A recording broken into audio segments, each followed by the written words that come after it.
gas training, fault finding.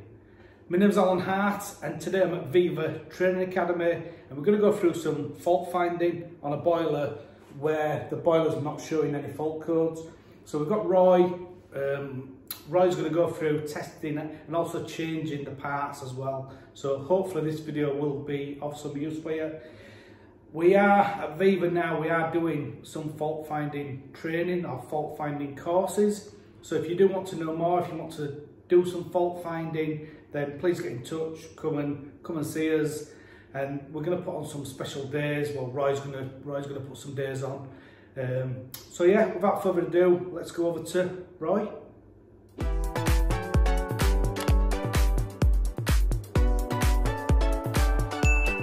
Thanks, Alan. Hi guys, it's Roy Fugler at the Viva Training Academy over in Halifax, and today we're going to have a look at some fault finding scenarios. So we've got a main Eco Elite here. The hydraulics are the same inside it, so the water section the same as the Baxi Duotech, Baxi Platinum, the Potterton Pro Max. So anything that we look at on the hydraulic side of it is the same. The difference is the heat exchanger, an aluminium heat exchanger. We did a video a while back stripping this boiler down and doing a service on it, so some of you guys may have seen that video. If you haven't, have a look at it, you'll pick up some hints and tips. So the scenario that we've got is the customer's complaining that the hot water isn't as warm as it should be. So it could be a number of things, and it's what we're going to do is try to find out, going step by step, how we would determine what the problem is, rather than jumping straight in. So the first thing we'd be asking the customer, have you seen any error codes? So we'll just drop the front down. So this boiler's got a 2-digit display. Those of you are familiar with the range of boilers, as I say, the Duotechs, the Platinums, the Pro Maxes, the main Ecos, you'll know that the digit display can, on an error code, it will come up E and then whatever the error code is. So at the moment we've got no error code, the customer's saying that they've got no error code. So even before I take the front off, we've done all the electrical safety checks on there. We're in the training academy, so I know that when I turn the power off and pop the fuse out, I know the appliance is dead. But out there in the field, always do your safe isolation. TB118 is really, really important. I know we keep talking about it on nearly every video, but we don't want any of you guys to get an electric shock off a boiler. We're still getting a number of engineers that are getting killed every year through not doing electrical safety checks, so safety is paramount. With that in mind, I've got my gloves on. So the first thing I want to establish is, does that boiler know when the hot tap's turned on? Because obviously if it doesn't register the hot tap's turned on, we're not going to get any hot water. So before I've even took the front off, I'm just going to turn the hot tap on. And what we're looking for is to make sure that the little hot water light comes on when we get a demand. So we can see that light come on. So that tells us that the Hall effect sensor inside there is activated. On these it's a bobbin type, so that moves up and down. So we can see that that's actually activated and that's working. So it knows it's got a hot water demand. However, the little flame light hasn't come on. Even though we've got the temperature on the hot water turned up to maximum, which in this case is 60 degrees, it's not registered that we've got a hot water demand. So that's the first thing we're going to be looking at. Why hasn't it registered a hot water demand even though it's got a signal there? It could be that it's going through its ignition cycles and things like that. So it could be that with no gas. So we need to be looking at things like that. So I'm just going to turn the tap off. Now this particular boiler's got a preheat function. It's the only one in the range. It's because of the aluminium heat exchanger. So what we've got now is the little green light is flashing. Interesting. The flame lights now come on. So it's gone to preheat and the flame lights come on. So it has actually lit, so we have got gas there, so we know we've got gas coming through. And what it will normally do is it will light up and then modulate right onto its lowest setting because it's preheating the main heat exchanger. It's because with aluminium, it's very good at keeping heat in, but transferring heat, it takes a little bit longer to get up to temperature than the stainless steel heat exchangers that are in the Duotechs and the Pro Maxes and the Platinums. So that's why it's got the preheat. So we know that it's actually got gas coming to it. Now it could be that the gas isn't the right pressure. So that's the next thing I'm going to be having a look at. So I'm just going to whip the front off and then we'll come back and have a look at the gas pressure and check we've got sufficient incoming. Right, so I've got I've slackened the 2 screws off, lifted the front panel off, and I'm going to attach the gas. So the first thing I'm going to do is just turn off the isolation valve underneath. Obviously we don't want to release any gas. If we were in a customer's house, they might be complaining that they can smell gas. So I'm just going to slacken off this other screw, drop it down, then I'm going to undo the test point. So it's the bottom test point on this gas valve for checking the inlet pressure. It's a 0 type governor, so we don't do a burner pressure, we do an inlet working pressure. And again, if anybody's seen my videos, they'll know that I bat on about a 4mm 0.8 screwdriver for undoing test points. The reason being, as a manufacturer's engineer in a past life, I used to go out to lots of gas valves where it had been chewed up, so that's the only screwdriver I'll use. So I'm just going to slacken the test point. You don't need to remove that test point, just a couple of turns, and then I'm just going to get the little adapter off the analyzer in manometer mode. Just connect that on there, and then I can now close up that front because we've got the pressure on there. I'll just pop the screw in, just a quarter of a turn, and then we're just going to pop the gas back on. So we've got the gas on, and as we can see, I'll just put my specs on so I can see now, we've got a pressure of standing about 25 millibar. We're in the training centre, so our pressure can be a little bit high. So I'm just going to stick the hot tap on and check what temperature, what pressure I've got there. So I'm just going to pop that on. As we saw before, it wasn't firing up. So that's not really a good indicator. So the best thing I can do is put it into chimney sweep mode and force it onto high fire just to make sure I've got sufficient gas. So I'm just going to turn the tap back off. So I'm going to turn both these controls all the way up to 12 o'clock. Now for you guys that are familiar with this setup, the Baxi Duotex and the Platinums and the Potterton Pro Maxes, you'll know how to put it into chimney sweep. For those that aren't, it's quarter turn twice, so we go from 12 o'clock to 3 o'clock twice. So once, twice and back, and what it should do, it should come up and say SF. SF means it's in chimney sweep mode or flue sweep mode. What we then need to do is to actually turn the central heating all the way up to maximum. So what we're doing is going from 0% all the way up to 100%. So now that's running at 100%, we can actually see what our gas pressure is like. Now back say that providing we're getting 18 millibar at that inlet, this boiler should perform to spec. Normally we do a gas rate as well, just to make sure we are passing the correct amount of gas. So what we've got now, we've got 21 millibar. So we know that that figure is correct, we know we've got enough gas there. So we know that that's operating. So what we've got to look at now is why isn't it sensing we've got a demand. So I'm just going to take out the chimney sweep while we talk about this. So a quarter turn to take it out there. So if we looked at a sequence of operation, so what the boiler's looking at, it knows it's got a demand because we've had the green light on. It knows that the tap's running because that green light's on there. We know we can get gas, we know we can get the maximum amount of gas, but why in hot water mode isn't it working? So the next stage I'd be looking at is perhaps trying the central heating mode. I know it seems a bit strange. We're in the middle of summer, we're filming this video in August, so you might be watching it in winter.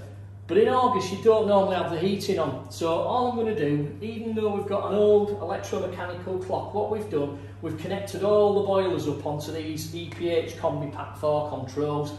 And they're very simple to use. I love using these, and we're going to do some more videos on these, particularly the open therm side of it. This boiler doesn't have open therm on. So all I'm doing now, I'm just going to put it onto manual. So I'm just going to push the manual button, and that little flame symbol's come on. I've got the radiator symbol come on to say that it's coming on for heating. So what I'm going to do is turn that back up to max, and I'm just going to let it fire up and check what it is in heating. And that's going to prove that 90% of the bits and pieces in the boiler, so we can eliminate things like, if it's working on heating, we can eliminate things like the pump.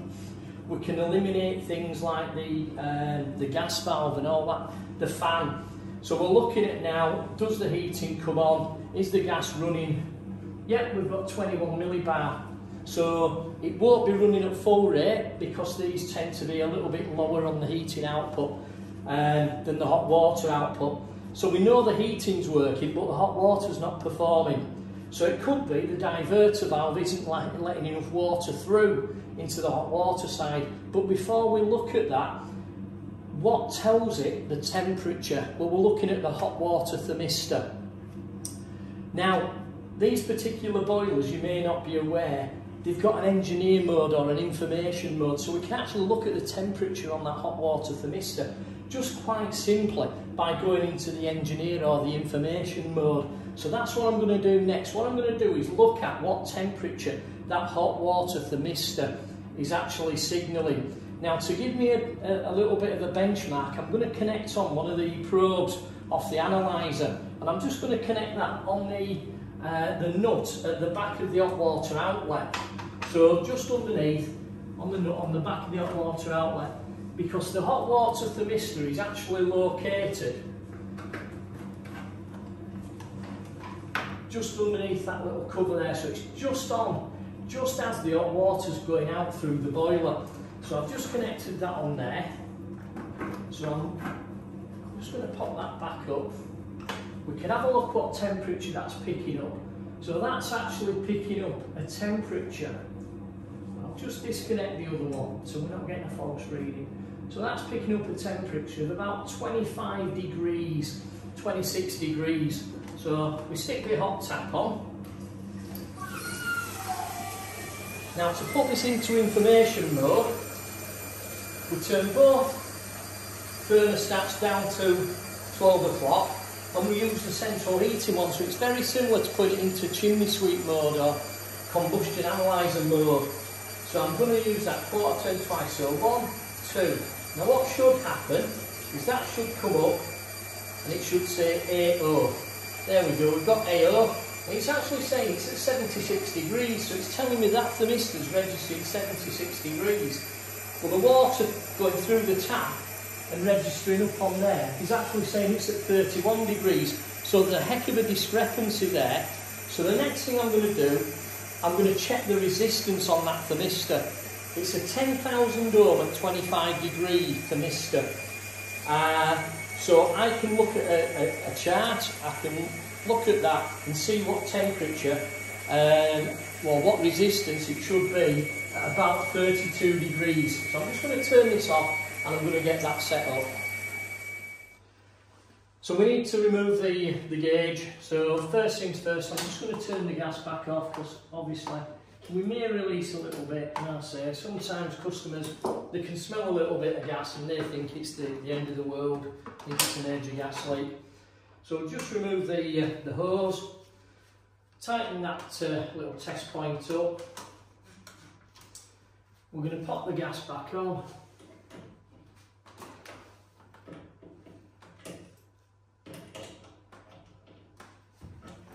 And then some LDF just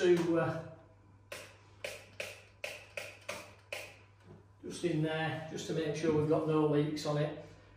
And that's fine, there's no leak on there. I'm just going to wipe off that residual LDF. If I was any closer to any electrics in there, I would probably be using a little gas sniffer. So my next stage is I want to test that thermistor.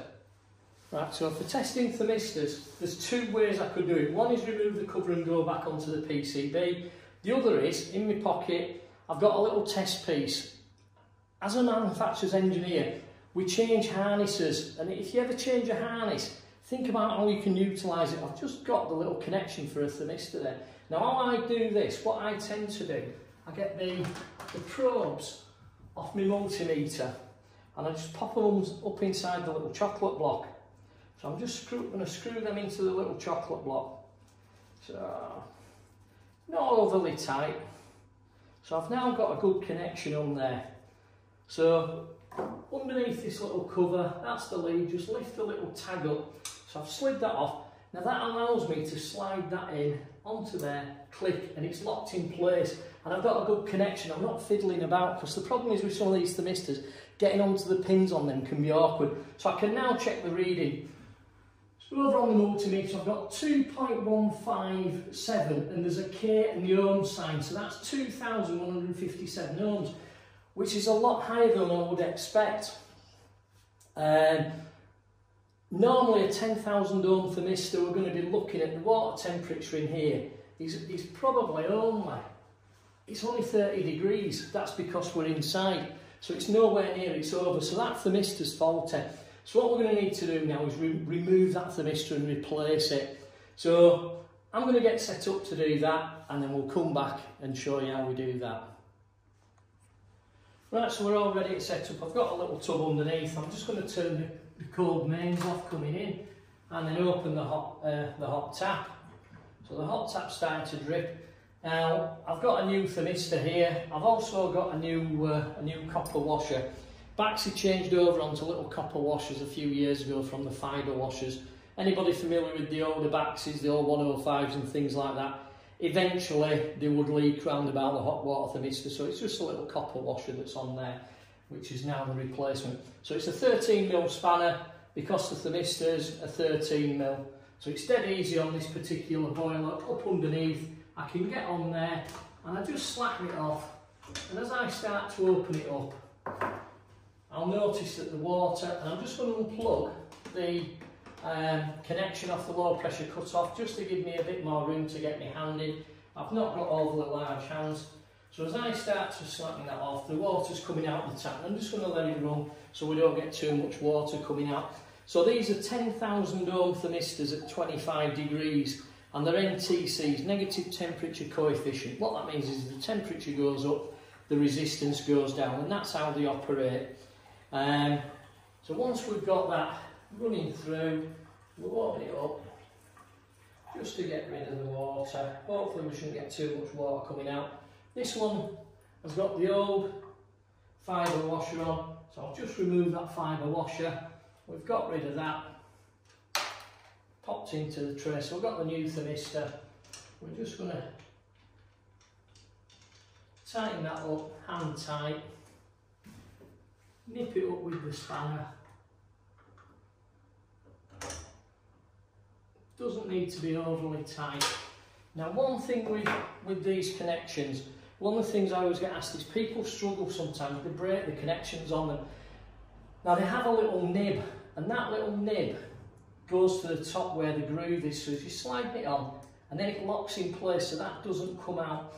I've been out to lots and lots of boilers where the thermistor, it's had that little tag broken because people have overly lifted it and broke it off. It just needs sliding up, and then that'll slide out. So that's just another little tip. So on this particular one that's in now, that little slide is at the bottom. So if we make sure the little nib is up at the top, that'll slide in, locks in place, and it doesn't pull off.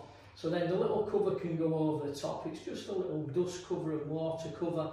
And then making sure we put the low pressure cut-off plug back on in the right place. So we can pop that back on. So that's plugged in. We can pop the water back on underneath. A little bit of the top of the sputter while the water comes through. We can then shut the water off and just make sure we've got no leaks on there, which we haven't. So the next stage is testing that thermistor out. So what I'm going to do is I'm going to pop the front back up again. So hopefully this front will be stopping up now for a while, rather than up and down, up and down. But it's just one of those things that you end up having to do. And I'm going to turn the selector switch back on. I'm going to turn the temperatures back up to maximum on them both. And then I'm going to connect up the differential thermometer across so I can measure the hot and cold temperature. Because what I'm looking for is hopefully a temperature rise at 35 degrees from cold. That way I know everything's working. So the first thing I'm going to do is turn the hot tap on. So we can see we've got the demand, the little green light's on. We've now lit, so that's a good sign. We weren't lighting before. We do appear to be on high rate. We can hear it running at high rate. So I'm now going to get the other temperature probe. I've already got one connected up onto the hot. So I'm going to connect the other probe onto the cold. And I'm going to look at the differential across. Right, so we can look at the differential now. We've got a differential of 33.3. The incoming cold temperature is measuring it at 22.5, which is quite warm. Obviously, we're in a training centre. Our water comes into the building probably 100 metres from where we are. So it's not a true reflection of a cold water temperature. But as we can see, the outlet temperature, 55.1. We've got it set to a maximum of 60 on the boiler. So that's probably what's stopping us at fully achieving the 35-degree rise. But we're about 32 degrees. With an outlet temperature of 55, I don't think any customer's going to complain. So we've actually found the problem. We've diagnosed the faulty thermistor, we've changed the thermistor, and we've cured that problem. So hopefully some of those little hints and tips that I've given you today, they'll be useful to you in the future. It's all about doing it step by step, taking baby steps, not jumping in. Modern boilers are very good at giving you error codes. Now sometimes you'll turn up, like in this one, there was no error code. What the problem was, the thermistor is what we call drifted. It's gone outside its calibration. It's not outside the range, so the circuit board's taking the reading as being a good reading. It was saying it was about 70 odd degrees. The problem is, if the thermistor's saying it's 70 odd degrees, it assumes the water's at 70 odd degrees. So it's just not going to fire up for hot water. When it goes on to preheat, it's looking at the main heat exchanger temperature, so that's why it was coming through. So hopefully that's been useful to you. If it has, give us a like, give us a thumbs up. Any questions you've got, please ask us. We try to get back to them as soon as we can. Obviously we're reasonably busy. And until next time, it's been Roy Fugler at the Viva Training Academy. Bye-bye.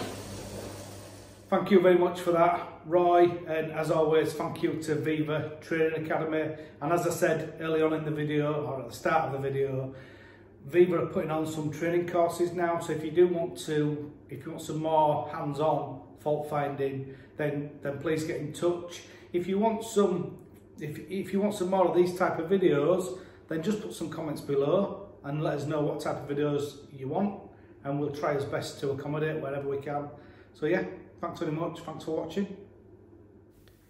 I've just got a quick look at the engineer manual for you here. So you can get these manuals from the manufacturers. So this is a Baxi manual. And this just goes through, just tells you about the boiler, tells you about the wiring diagrams, sequence of operation, tells you fault codes.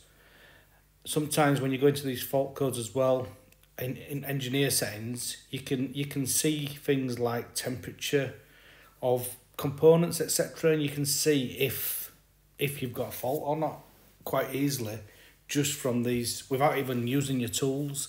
You can sometimes see if you've got a fault or not. We've got all thermistor charts as well in this, so it's really, as I say, always just get your manufacturer's instructions if you can.